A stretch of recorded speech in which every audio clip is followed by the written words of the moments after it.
जय गुरु जी, संगत जी, जय गुरु जी। सभी संगत को और गुरु जी को सबसे पहले गुरु जी हैप्पी जन्माष्टमी, और लड्डू गोपाल जी को हैप्पी जन्माष्टमी लड्डू गोपाल जी, और सभी संगत को हैप्पी जन्माष्टमी की हार्दिक शुभकामनाएं। लख लख बधाइयाँ गुरु जी महाराज को जन्माष्टमी की। संगत जी, अगर इस सत्संग में मेरे से कोई गलती हुई हो तो पहले ही मैं आपसे क्षमा मांग रही हूँ और सत्संग शुरू करते हैं। ओम नमः शिवाय, शिव जी सदा सहाय। ओम नमः शिवाय, गुरु जी सदा सहाय। ओम नमः शिवाय, शिव जी सदा सहाय। ओम नमः शिवाय, गुरु जी सदा। जय गुरु जी, शुक्राना। संगत जी, ऐसा हुआ अभी थोड़े टाइम पहले मुझे ना एक सपना दिखा था। आज 26 अगस्त है, मतलब जन्माष्टमी का त्यौहार है आज। तो अमृत वेले में बैठ के मैं अपना सत्संग शेयर कर रही हूँ। तो मेरे को सपने में ऐसा दिखा कि जैसे मैं अपने मायके की रेलिंग से जंप कर रही हूँ और मेरे अंकल जो है, मेरे हस्बैंड जो है, वो मुझे पीछे से समझा रहे हैं, मगर मैं उनकी नहीं सुन रही। और मैं जैसे ही रेलिंग से पैर बाहर निकाल के कूदने की कोशिश करती हूँ तो इतने में एक ब्लैक और वाइट रंग की बटरफ्लाई मेरे सामने आ जाती है, उड़ती हुई, बहुत बड़ी। तो उसको मैं देख के कहती हूँ, मेरे गुरुजी आ गए, अब तो मुझे बचा लेंगे। मेरे गुरुजी आ गए, अब तो मुझे बचा लेंगे। मतलब इस तरीके से सपना दिखा संगत जी मुझे कि जैसे मेरे शरीर में किसी और चीज़ का वास है और मैं कूदना नहीं चाहती और वो मुझे कुदा रही है। तो उस टाइम ये अमृत वेले में मेरे को सपना दिखाया था गुरुजी ने, जिस टाइम मेरी आँख खोली गुरुजी ने 7:30 या 8 के 7:30 या पौने 7 के बीच में मेरी आँख खोली। वो भी मेरे अंकल ने उठाया था मुझे। तो मैं उस सपने को सोच के, मतलब मैं एकदम से, दिमाग मेरा हिल गया और मैं रोने लगी। तो गुरुजी कहते हैं कि मैं आपके कष्ट जो ना सपने में भी काट देता हूँ। तो वही बात हुई, मेरे सपने में मेरा कष्ट काटा मेरे महाराज ने, और इतनी बार वो मुझे बचाते हैं मरने, और मेरी लाइफ भी ब्लेस करते हैं और पल पल मेरा साथ देते हैं, अंग संग रहते हैं। अलिक गुरुजी महाराज ने मेरे साथ, मैं जब बीच में बीमार हुई थी तो मेरे साथ बहुत मिरेकल भी किए, मुझे ब्लेस भी किया, और मेरे अंदर इतनी शक्ति दी कि मैं इतना बीमार होने के बाद भी सब कुछ काम वाम भी करें, और लगा ही नहीं कि मैं बीमार हूँ। और अभी भी मेरा टाइफाइड पॉजिटिव ही आ रहा है। बट यह है कि गुरुजी महाराज का जल प्रसाद पी रही हूँ। गुरुजी के मैसेज आते हैं कि जल प्रसाद लिया कर और नहाए कर, उस और अपनी बेटी को भी दे कर। मेरी बेटी के संगत जी पेट में प्रॉब्लम रहती है, वो अभी तक ठीक नहीं हो रही है, इसके पेट का दर्द। डॉक्टर के दिखा लेती हूँ, दवाई दे लेती हूँ। अभी जो कीड़े की जो दवाई होती है वो 6 महीने के गैप में देते हैं, तो 6 महीने हुए रही इसको भी कीड़े की दवाई दिए हुए, इसलिए मैंने कीड़े की दवाई भी नहीं दी, क्योंकि उससे भी एक बार फर्क पड़ा था इसको। और बाकी इसके पेट का दर्द जो जाता नहीं, गुरुजी कहते हैं कि उससे नहला भी और उसको पिला भी जल को। तो वही मैं करूँगी अब संगत जी। मेरे जो अंकल हैं संगत जी, गुरुजी उनके लिए बंद दरवाजे खोल रहे हैं, उनको भी ब्लेस कर रहे हैं। अभी मैंने बताया था ना आपको कि उनका एक जॉब का एक सत्संग है, वो आपके साथ शेयर करूँगी। जिस दिन वो कॉल लेटर आ जाएगा तब मैं आपके साथ शेयर करूँगी वो सत्संग। तो गुरुजी महाराज के हाथ में हमारी ज़िंदगी की डोर। जब से मालिक हमारी लाइफ में आए हैं तब से हमारे दुख जो है वो कम हो गए हैं और सुख जो है वो आ रहे हैं ज़िंदगी में। जितना शुक्राना करो उतना कम है अपने गुरुजी महाराज का। अभी बीच में मुझे एक सपना और दिखाई दिया था संगत जी, मेरी मम्मी के लिए। मेरी मम्मी के लिए भी मुझे गलत गलत से सपने आ रहे थे, तो मन में ऐसा आया कि कॉल कर कॉल कर कॉल कर कॉल कर। तो मैंने कॉल करा तो सच में मेरी मम्मी बहुत बीमार हो रही थी। तो गुरुजी महाराज के मैसेज आते हैं मुझे रोज़ कि तेरी मम्मी को मैंने ब्लेस कर दिया है, तेरी मम्मी के मैंने कष्ट काट दिया है। तो मैं तो गुरुजी से अरदास करती हूँ यहीं इसी सत्संग के बीच में कि सबकी माताएं, सबकी मम्मी बनाए रखना, सबकी माँ बनाए रखना मालिक। सरबत का कल्याण करना, सबके बच्चे बने रहे, सबके माँ बाप बहन भाई सब बने रहे गुरुजी। जिस संगत का आपने हाथ पकड़ रखा है ना, उन संगत का सबका भला करना और गरीब लोगों का भी करना, जो आपसे जुड़े हैं जो नहीं जुड़े उन सबका भला करना मालिक। बीच में ना एक बार मुझे बहुत बुरा सपना आया था, मैं रो पड़ी थी। गुरुजी की टेलीपैथी होती है, मैं आधे से ज़्यादा मैसेज पे ना मतलब ध्यान भी नहीं देती और इग्नोर भी कर देती हूँ। मन कहता है तू विश्वास कर और एक मन कहता है तू छोड़ दे। क्यों ये धागे निकाल, ये निकाल, वो निकाल, ऐसा कर वैसा कर। जितनी तो भाई हमने तो सफाइयाँ सब कर रखी है, बाकी गुरुजी कहते हैं निकाल ये निकाल, तो निकाल देती हूँ। कुछ ना कुछ तो मिलता ही है। एक बार चांदी का माता का सिक्का मिला, जिसपे से माता थोड़ी जो है ना जैसे बहुत पुराना सिक्का था तो सिक्का भी घिसा हुआ था थोड़ा, और माता भी उसमें से थोड़ी सी मतलब हटी हुई थी। आधा शेर का मुंह थोड़ा सा पीछे से गायब था। तो ऐसे करके गुरुजी कह रहे हैं ये जो सिक्के होते हैं ना, ये थोड़े दिन ब्लेसिंग देते हैं, फिर इनको बाद में सला दो। संगत जी अभी बीच में मैं ना तोरी काट रही थी किचन में थोड़े दिन पहले, तो ऐसी 23 की बात होगी, सैटरडे की बात। सैटरडे में मैं तोरी काट रही थी रात के टाइम, तो उसमें मुझे गुरुजी ने ओम की ब्लेसिंग दी, जबकि मैंने इतनी सारी तोरियां देखी अंदर से प्लेन निकलती हैं, बट उसमें गुरुजी ने मुझे ओम रूप से अपने दर्शन दिए। और गुरुजी महाराज चंदन तिलक में, और जैसे मैं सर्फ लेती हूँ ना कपड़ा धोने के लिए या बर्तन मांजने का कुछ भी, मतलब तो प्लेट में एकदम से ओम की आकृति बन जाती है। मतलब गुरुजी महाराज का मैं कितना शुक्राना करूं। देखो वो ब्लेसिंग्स होती हैं, कहते हैं कि शेयर नहीं करनी चाहिए, बट ये है कि मैं कर देती हूँ। और दूसरा शुक्राना मैं कर रही हूँ, शुक्राना मेरी ज़िंदगी में आने के लिए, बस मैं तो यही कहूँगी सबसे बड़ा शुक्राना मेरी ज़िंदगी में आने के लिए गुरुजी महाराज का। और गुरुजी जब से मेरी ज़िंदगी में आए तब से हम लोग समझ लो एक खतरे की जो लाइन होती है ना, जो खतरे का जो बॉर्डर, डेंजर जोन का जो बॉर्डर होता है, उससे हम परे हैं। और जब जब हम उसके पास जाने की जब जब हमें हमारा जो कर्म, बुरे कर्म उस बॉर्डर के पास ले जाने की कोशिश करता है, उसी बॉर्डर से तुरंत ही गुरुजी हमें आगाज़ करा देते हैं टेलीपैथी से, या हमारे मन में ऐसा भाव डाल देते हैं, या हमारा सपने में कष्ट काट देते हैं, और या तो फिर हमारा हाथ पकड़ के पीछे खींच लेते हैं और हमें बचा लेते हैं। और गुरुजी महाराज हमें नई लाइफ ब्लेस करते हैं। तो एक सत्संग में मैं गई थी, तो किसी आंटी का मैंने सत्संग सुना।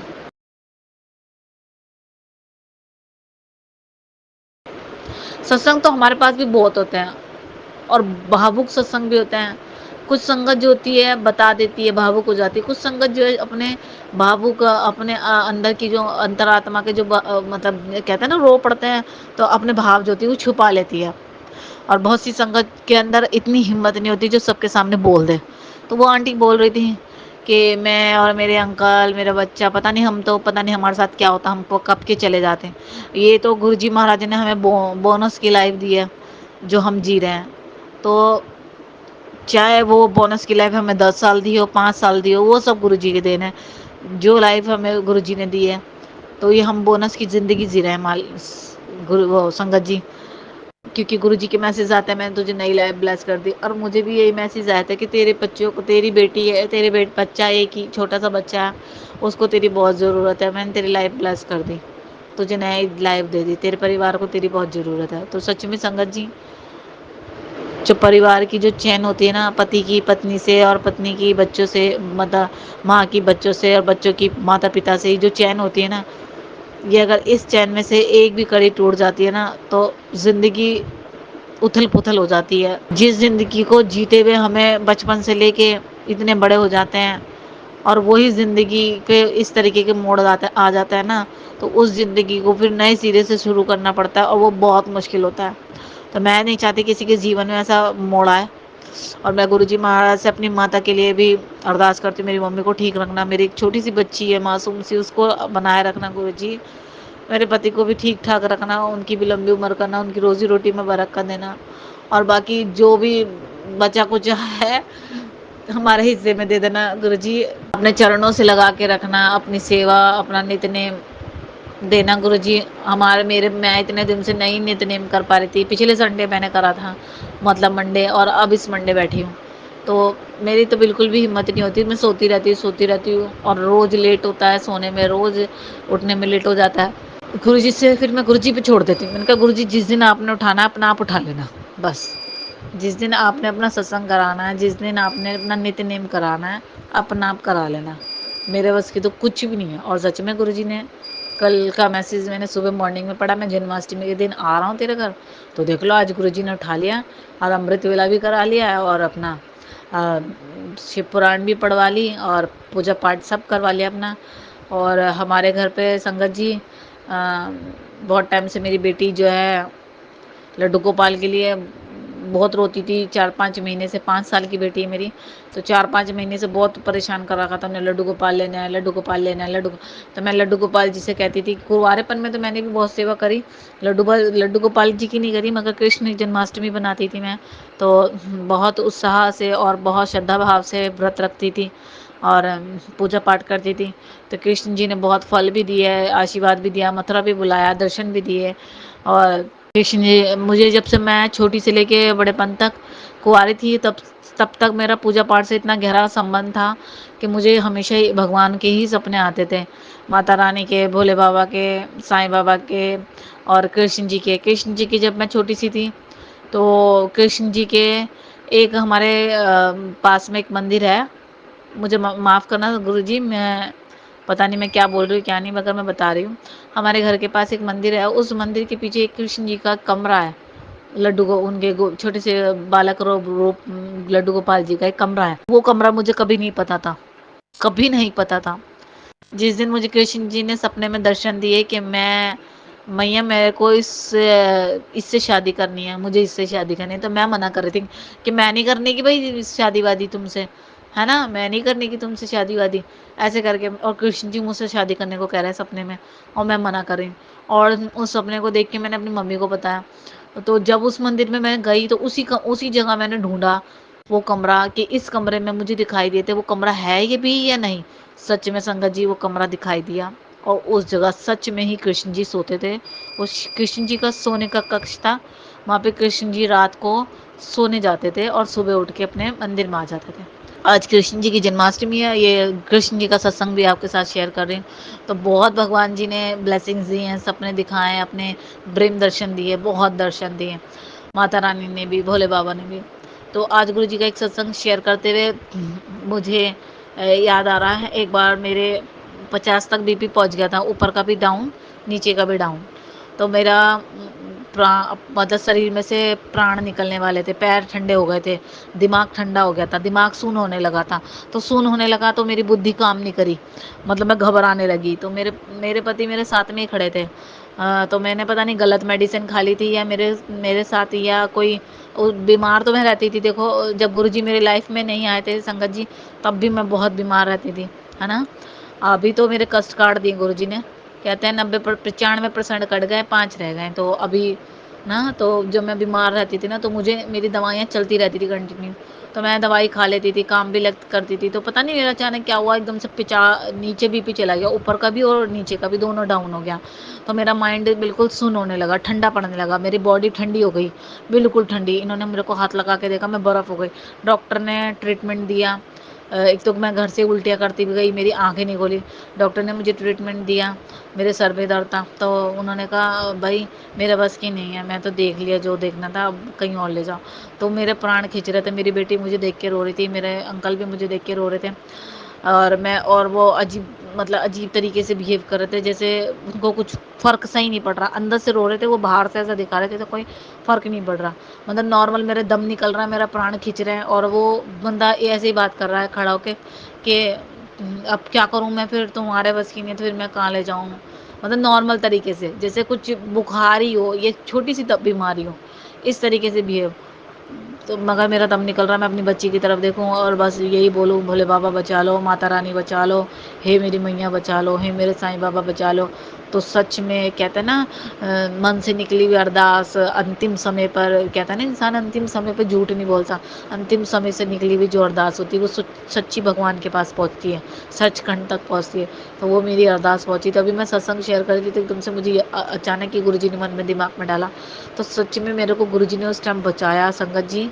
मेरे को तुरंत डॉक्टर के दिमाग में डाला कि मेरे एक घर के पास एक हॉस्पिटल है।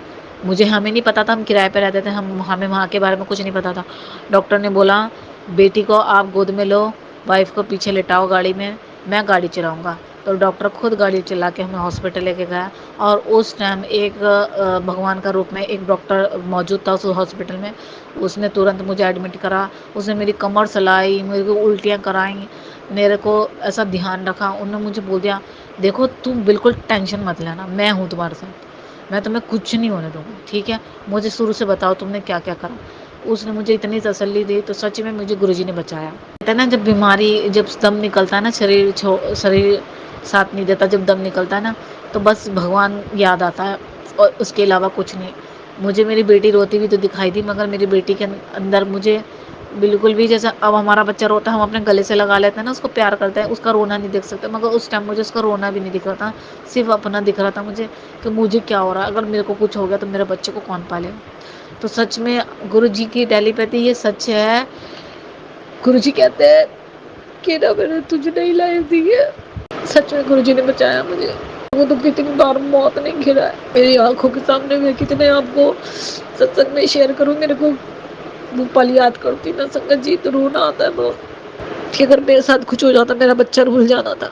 कोई पति किसी का इतना समय नहीं देखा, सारे हस्बैंड जो होते हैं एक से ही होते हैं, किसी के अंदर जो है, जो माँ प्यार दे देती है अपने बच्चे को, पिता नहीं कर पाता। पिता कमा के दे सकता है, पिता डांट सकता है, पिता कमा के दे सकता है, पिता अच्छी बुरी चीज पे ध्यान दे सकता है, मगर मन की जो बच्चे की बात होती है वो सिर्फ एक माँ ही पढ़ सकती है। लाड दुलार प्यार मोह ममता वो सब माँ देख सकती है, इसके अलावा कुछ नहीं।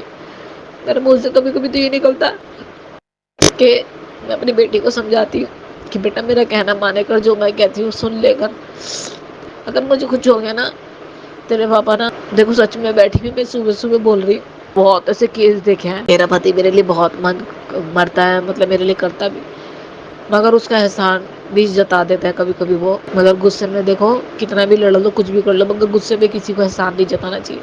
कमाई तक का भी एहसान जता देते हैं। मैं गुरुजी से रोज अरदास लगाती हूँ कि गुरुजी मेरी नौकरी लगा दो, मुझे मेरे पैरों पे खड़ा कर दो, पहले तो मुझे स्वस्थ कर दो, अब मेरे पैरों में मुझे खड़ा करके मुझे ऐसा कमाई का साधन दो जो मैं अपनी कमाई से अपने बच्चे की इच्छा पूरी करूँ। कहीं कहीं तो मैं लाचार हो जाती हूँ संगत जी। गुरुजी ने ही, मैं बता रही थी, हाँ, हस्बैंड जो होते हैं जवान होते हैं, पति के मरने के 1-2 साल बाद ही शादी कर लेते हैं, नाम क्या कर देते हैं बच्चे का, कि बच्चे की वजह से कर ली, बच्चे की वजह से कर ली। तो मैं अपने बच्चे को यही कहती हूँ, वो जब भी रोएगी या जरा सा भी डांट देंगे तो मेरे पास आती है, कुछ भी बात होती है तो मेरे पास ही आती है भगी भगी बस, और अपने पापा के पास नहीं। मेरे को जरा सा कुछ कह देंगे तो अपने पापा को मारती है। तो मैं गुरुजी महाराज की ये जो बोनस की जो जिंदगी है ना, ये कितने साल दिए गुरुजी ने, कितने साल नहीं मुझे नहीं पता, बट मैं तो यही कहती हूँ कि गुरुजी सब माओ को 100-100 साल की उम्र दो, जो अपने बच्चों की शादी, अपने बच्चों का पालन पोषण, अपने बच्चों की शादी के बाद की जो लाइफ होती है वो भी सेट हो जाए, अपना बच्चा खुशी खुशी सेट हो जाए, अपने बच्चे पढ़ ले, अपने पैरों पे खड़ा हो जाए, फिर वो खुशी खुशी चली जाएगी इस दुनिया से अपने बच्चे को छोड़ के। अगर जो अधूरे काम है ना उसके बीच में ना जाने दे किसी माँ को। कहते हैं सत्संग में जो है ना अपने ब्लेसिंग शेयर करनी चाहिए, सत्संग शेयर करनी चाहिए कि गुरुजी ने आपके साथ क्या क्या मिरेकल किया। तो मेरे तो सबसे बड़ा मिरेकल गुरुजी ने यही किया है, देखो जो मैं आपके सामने अमृत वेला में अपना सत्संग शेयर कर रही हूँ, और बहुत पुराना सत्संग है ये, आज से 3 साल पुराना सत्संग शेयर कर रही हूँ। जहाँ मैं रहती थी वहाँ गुरुजी के बहुत मोड़ थे। मेरी वॉशिंग मशीन भी गुरुजी महाराज ने, हमारी औकात नहीं होती उस टाइम किराए पे जब रहते थे वॉशिंग मशीन लेने की, तो गुरुजी ने 7.7 की मशीन मुझे दिलाई, 11,000 की मशीन 8,000 में दिलाई, 7 किलो 7 किलो 7 की मशीन है वो, आज उस पे बटरफ्लाइज बने हुए हैं। आज मैं देखती हूँ तो मुझे सारी बातें याद आती कि गुरुजी पता नहीं मेरे साथ कब से थे, और मुझे इशारे भी दिए, दिखाया भी, मैं समझ नहीं पाई। मोर मेरे दरवाजे पे शीशे पे टोंट मारता था अंदर आने के लिए, बट मैं डर के मारे दरवाज़ा नहीं खोलती थी कि मेरे बच्चे को कहीं नुकसान ना पहुंचा दे, क्योंकि मेरे को मोर पक्षियों से मतलब डर लगता है, कहीं टोट ना मार दे, कहीं पंजा ना मार दे, मैं कहाँ भगाती फिरूंगी, मोर तो इतना बड़ा होता है, वैसे भी बहुत भारी होता है, तो मैं डरती थी। मगर मोर अंदर आने के लिए करता था, मोर मेरे को देखता था पूरा पूरा दिन, हम माँ बेटी मोर के पीछे भागते भी थे, मोर के साथ खेलते भी थे, मोर की आवाज़ें भी निकालते थे, कृष्ण जी के भजन भी सुनाते थे मोर को। मोर को हमने संगत जी इतने पास से देखा है, इतने पास से कि मेरे बिल्कुल बराबर में से मोर निकल के भाग जाता था। मैं कपड़े धोती थी तो मेरे रेलिंग पे बैठा रहा था। तो पता नहीं कब से हैं गुरुजी, मैं अपने बहुत सारे सामानों में ब्लेसिंग्स देखती हूँ उनकी, तो गुरुजी की ब्लेसिंग्स हैं। मैं और क्या बताऊँ गुरुजी की महिमा के बारे में। गुरुजी ने तो बस मेरे पति को, मेरे बच्चे को, सबको लाइफ ब्लेस कर रखी है, सब हम बोनस की ज़िंदगी जी। गुरुजी से यही अरदास है और यही मेरा सत्संग है। मेरे तो गुरुजी ने एक बार ड्रीम में भी मुझे मरने से कितनी बार बचा लिया। और हाँ, एक सत्संग और शेयर करती हूँ। संगत जी, जब मैं लड्डू गोपाल को कहती थी ना कि मेरी बेटी रोती है, आप खुद ही आ जाओ मेरे घर, मैं आपको नहीं लाऊँगी, आप खुद ही आओ, अगर आप सच में हमारे घर आना चाहते हैं। क्योंकि गुरु जी की सेवा है हमारे घर, गुरु जी महाराज की। तो लड्डू गोपाल जन्माष्टमी से 2 दिन पहले हमारे घर आए। क्या मेरी बेटी ने बहुत जिद करी, तो दुकान लगी हुई थी जन्माष्टमी की, तो लेके आए छोटे से लड्डू गोपाल। आए लड्डू गोपाल, तो लड्डू गोपाल आने के दूसरे दिन मुझे सपना दिखाई दिया संगत जी, कि जैसे गुरु जी इशारा दे रहे हैं। मेरी बेटी कहती थी कि जब गुरु जी कहते थे मैं तुझे बेटा ब्लेस करूँगा, है ना, तो मैं कहती थी गुरु जी मैं आप जो दोगे मैं झोली फैला के ले लूँगी। और जब कभी घर में कलेश होता है ना, जब पति की बातें ऐसी चुभ जाती हैं दिल को, तो तब मन से ना ही निकलता, मगर फिर भी मैं गुरु जी की रजा में जो रजा होगी वो देंगे, जिसको आना है वो आके रहेगा। तो मैं गुरु जी से यही कहती थी, कहते थे गुरु जी मेरी बेटी के मन में डालते थे कि जब मम्मी घर में लड्डू गोपाल आएंगे तभी तो भाई आएगा मेरा, ऐसे करके मतलब कुछ बोलती थी। अब गुरु जी की रजाई होगी लड्डू गोपाल की, लड्डू गोपाल के जो भेजा है उन्होंने घर में। तो लड्डू गोपाल आया, अगले दिन मुझे सपना दिखाई दिया जैसे मैं प्रेग्नेंट हूँ, और मैं 5-6 महीने की प्रेग्नेंट में बस में कहीं जा रही हूँ, और मुझे एक आदमी दिखाई दे रहा है बहुत अजीब टाइप में, जैसे आशुतोष राणा मूवी, आशुतोष राणा जो है उसका पिक्चर का हीरो जो है, विलन जो विलन का काम करता है वो उस टाइप में। और वो मुझे तंग कर रहा है, बहुत परेशान कर रहा है, कभी मेरी चप्पल उतार ले रहा है पैर में से, कभी मेरे पैर पे हाथ मार रहा है, कभी कुछ। और मैं उसको डांट रही, मैंने कहा भाई क्या तमीज़ नहीं है तो मैं हैं, ऐसे करके मतलब हरकत कर रहा है। और वो ना, वो जो साइकिल की गोलियां होती है ना, स्टील की गोलियां, है ना, वो गोलियां मेरे नीचे डाल दे रहा बार बार, एक एक दो दो करके, और मेरा पैर उस पर फिसलने को हो रहा है। मैंने जूतियाँ पहन रखी है और मेरे नीचे वो गोली आती तो मैं फिसलने को होती। तो इस सपने में मुझे यही दिखाई दिया है, एक तरफ तो ईश्वर है और एक तरफ मेरे साथ गलत शक्तियाँ हैं। वो गलत शक्तियाँ मेरे साथ क्या कर रही हैं गलत, मगर जो कर रही हैं, मगर वो उन गलत शक्तियों का मेरे पे कोई असर नहीं होने दे रहे मेरे गुरुजी और मेरे लड्डू गोपाल जी। कि मतलब मैं, मेरा जो केस है वो ख़राब नहीं होने दे रहे, और गलत शक्तियाँ हैं मेरे साथ, मुझे ये दिखा रहा है सपने में।